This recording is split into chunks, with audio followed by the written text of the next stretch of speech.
Is there an echo in here? Welcome back to another unboxing, posing review. Today we'll be looking at another clone trooper. Hot Toys loves making them and I love getting them since I'm a huge fan of the Clone Wars. This is ARC Trooper Echo. But real quick, if you enjoy content like this, make sure to subscribe to the channel, hit the like button, and hit the bell to be notified when new content goes live. Now, let's get into it. As you all know, all good unboxings start with the box, and it's just another basic black Star Wars box. There's a nice image of the figure on the front of the box, then the wraparound banner pops with that yellow and blue color scheme, and you can see another image of Echo wearing his binoculars. This is TMS 133 ARC Trooper Echo 6-scale collectible figure. Going to the side of the box, we see a helmetless image of the figure, and I'm excited to look at this head sculpt as, like with Fives, he has rolling eyeballs. Moving to the back, there's a bunch more info, so feel free to pause and read if you really want to. Then the other side of the box just has the rest of the wraparound banner, and then the top and the bottom of the box just say Star Wars. Getting the box open, we are greeted with some art on the slipcover. You can see Echo helmetless here in front of more members of the 501st, such as Fives, Rex, and Jesse. I may want to track down a Jesse in the future. Pulling the plastic figure housing out of the box, we can see the figure and his accessories. The smaller top tray holds some helmet accessories and the hands. Then taking the plastic cover off, we can now get to that figure. Right out of the box, Echo looks insanely good. I love the way his armor looks with weathering and different colors all throughout. Of course though, we will take a closer look at him coming up. We can see Echo's head sculpt now and it looks incredible. Of course, it's an animated clone likeness translated to a more live action appearance, and they did a very good job at doing so. The skin texture looks very nice, the sculpted hair looks good, and the head sculpt gets the rolling eyeballs as well. Since this is a clone, we have to compare him side by side with some other clone sculpts. First up is Fives, and these look very similar, except Fives has a little 5 on his forehead and a half goatee. Fives is also the only other head sculpt here that has rolling eyeballs. Next is Rex, and his sculpt is a bit older but still holds up in comparison. Looking at Cody now, this is kind of a live action sculpt, so Cody looks a bit more realistic than Echo. And of course the same can be said with Jango Fett's sculpt. Despite all the sculpts having a likeness to the same actor, since they're all clones, except Jango, he's the original, there is some variation in skin texture and even coloring, so that's a little odd, but we'll let it slide. For the base, it's basically identical to the one that comes with Fives. Of course his nameplate says ARC Trooper Echo instead, but the scratches along the top surface of the base look identical. Then of course it's just another basic Hot Toys rectangular Star Wars base. Now let's look at Echo's hands. You get a total of 7, 5 in the box and 2 already on the figure. These are nicely detailed with some speckling on the blue armor plating, and the black gloves have some nice wrinkling on there. You get a pair of trigger finger hands, a left and right pointing hand where the left hand points with 1 finger and the right points with 2. Then you get an open style helmet holding hand, and on the figure right out of the box, you get a pair of relaxed style hands. Echo comes with a few helmet accessories as well, including his flashlight. The flashlight is basically white, but it does have some weathering in the crevices. The binoculars look very good with weathering as well, with a blue stripe on top and some black detail in there for the cushioning and the visor. And then of course, Echo gets his rangefinder as well. Looking at Echo's helmet now, this looks phenomenal. Echo uses a darker blue than Fives, but his blue is a bit more similar to Rex's. You can see that on his fin. And then of course the inner portion of that upside down U on the front of his helmet. And then the outer side of that U, it's a bit more chipping away, but it has a lighter blue, much more similar to Fives blue. The helmet is very weathered as well, but now we have to accessorize it. To add the accessories, you want to pop the side earpieces out using the included tool. Then you can align the binoculars with those holes and secure it using the flashlight and rangefinder. Of course, you can accessorize the helmet however you prefer, which is awesome, but this is the way I'm going to do it. I'm just going to have it loaded up. The binoculars can of course rotate down into place, but with the binoculars on there, you can't really move the rangefinder, so it just gets stuck. Echo comes with his backpack as well. The backpack is sculpted very nicely and has a magnet inside, and the magnet itself is actually covered with a little bit of felt to protect the figure when it's installed on his back to basically prevent scratching. Then installing the backpack, it just uses that magnet and it holds pretty well.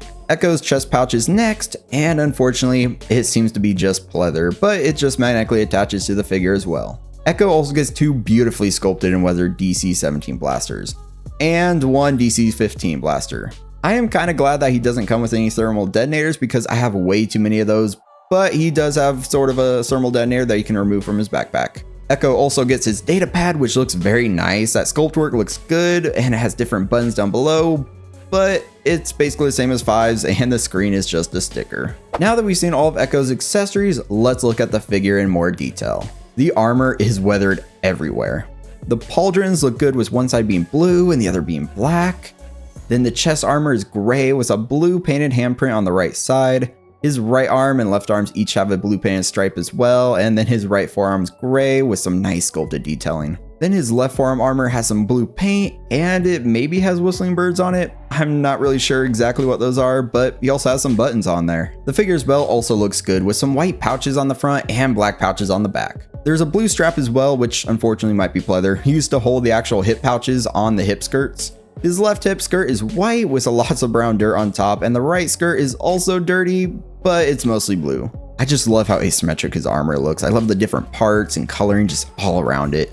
On the back of the figure, he has two holsters for the DC-17s. Going down his legs, the shin armor and the top of the boots are gray, and the shin armor is so nice. I love that sculpt work in there. Of course, we have to try the head sculpt on Echo as well, and it looks very good. Since Hot Toys uses skin colored neck, the head sculpt blends in perfectly with the armor.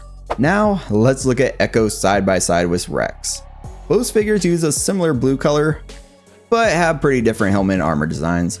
These two just look great next to each other and make sense, of course. But now looking at Echo next to 5's, you can see that they have a very similar armor design, but the colors sort of differ. 5's uses a lighter blue and different colors on his hip skirts, and of course, Echo uses a darker blue and has different colors on his skirts. And of course, the painted designs on the helmets are different as well.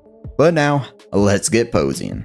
For the first pose, I have Echo holding the data pad in one hand and the DC-15 in the other. This figure looks very good without his helmet because of that skin tone neck, and I just love the way the armor looks. For the next pose, I put his helmet back on and had him using the DC-15.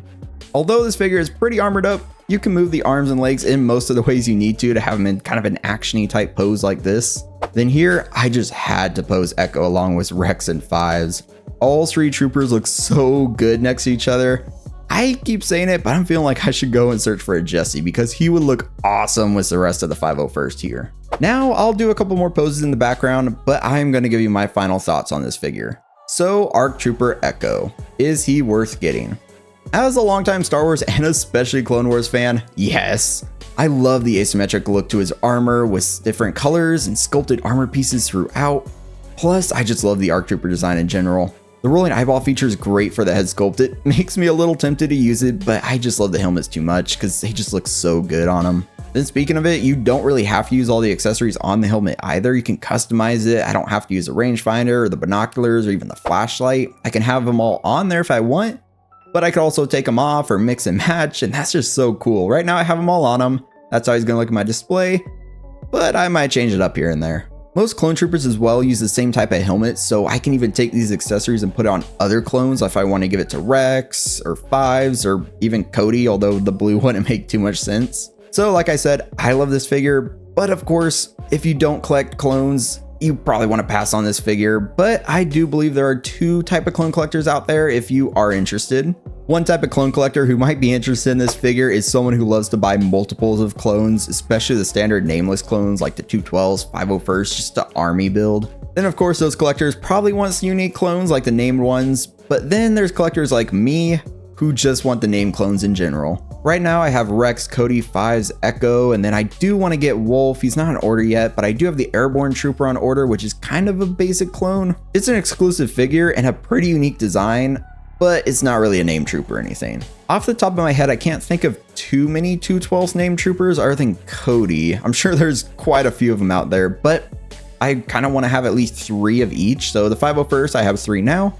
And then to go along with Cody, I'm getting the Airborne and that 212s Deluxe Edition that's actually coming out probably in the next year. But now getting back on track with Echo, he's a named clone of course, and an awesome character in Clone Wars with a pretty tragic story. He was presumed dead when they found his helmet, but he was actually captured by the Separatists and was actually one of the reasons they could predict the clones' tactics, which was pretty interesting. When they found him, he was pretty injured and actually turned into like a part cyborg with that robot arm, kind of like the droid pieces, and just, yeah, more. He has all this metal sticking out of his head. Then after that, of course, he joined the Bad Batch, and he was also in the Bad Batch show, which just makes Echo a bit more special to me. And of course, That means there's also a Bad Batch Echo figure out there, and that one was pretty overproduced. So for Black Friday, I actually am picking one up. It'll probably be on the channel within a couple months or so. So yeah, you can probably tell I love clones, and especially these named ones like Echo. So I'm pretty excited to get this figure in my display as Rex and 5s, get him right behind Anakin as well. So I'm gonna go do that, but of course, let's talk about Echo down in the comments. Do you have them? Do you want them? And what do you think about this figure? If you enjoyed this video, definitely give it a like to help push out to a larger audience, and definitely subscribe to the channel if you enjoy content like this. As always, a special shout out to the channel members. I look forward to talking to you all again very soon, but until next time, stay 6 scale.